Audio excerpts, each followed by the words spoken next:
السلام علیکم، میرا نام آمنہ ہے۔ میں سرگودا کی رہنے والی ہوں۔ یہ بات 2018 کی ہے۔ میں فیس بک میں ایک گروپ میں ایڈ تھی، وہاں سے میری دوستی ایک لڑکے سے ہوئی جس کا نام ارسلان تھا۔ ہماری دوستی کو 1 سال گزر گیا۔ ہم ہر وقت ایک دوسرے سے بات کرتے، ہر بات ایک دوسرے سے شیئر کرتے۔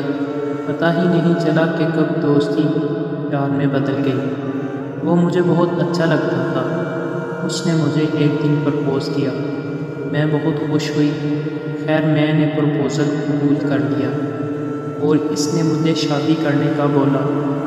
خیر میں نے اس کو باتوں میں ٹال دیا اور بولا کہ گھر والوں کو کیسے منائیں گے۔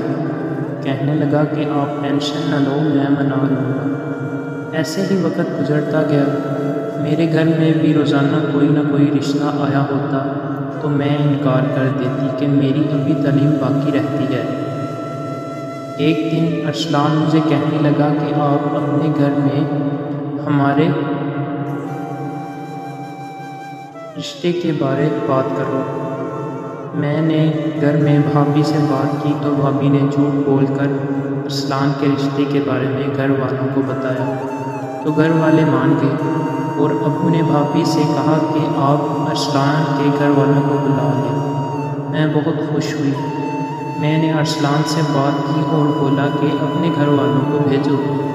ارسلان نے 2 دن کا ٹائم دیا اور اپنے گھر والوں کو ہمارے گھر بھیج دیا۔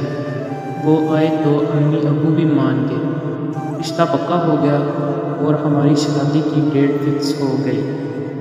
اتنے میں بھابھی نے میری بڑی بہن کو ہماری پسند کی شادی کے بارے میں بتا دیا تو میری بڑی بہن نے بھائی سے بات کی تو بھائی بہت غصہ ہوئے اور جب میں صبح ناشتہ کرنے کے لیے نیچے آئی تو بھائی نے مجھے طرح کی باتیں کی کہ آپ کو ہماری عزت کا کوئی خیال نہیں ہے اور گالیاں دینا شروع کر دی اور مارنا شروع کر دیا اور پھر ابو نے بھی مجھے مارنا شروع کر دیا۔ مجھے کچھ بولنے کا موقع ہی نہیں دیا اور مار کر میرا برا حال کر دیا، یہاں تک کہ میرے سے چلا بھی نہیں جا رہا تھا۔ مجھے کسی نے بھی نہیں چھڑوایا اور نہ ہی کسی نے بھائی اور ابو کو روکا۔ مارتے بھائی نے لکڑی پکڑ لی اور مجھے لکڑی سے مارنا شروع کر دیا۔ چولہے پر دودھ گرم ہو رہا تھا۔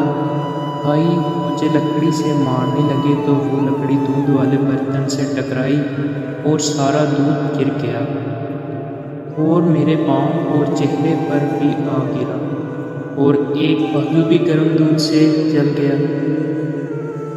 پھر بھی کسی نے ابو اور بھائی کو نہیں روکا۔ میری حالت مرنے کے قریب ہو گئی۔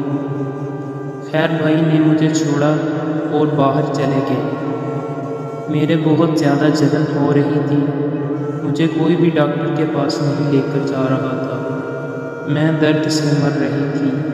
ایسے ہی درد سہتے 2 دن گزر گئے، پھر بھی کوئی مجھے ڈاکٹر پاس نہیں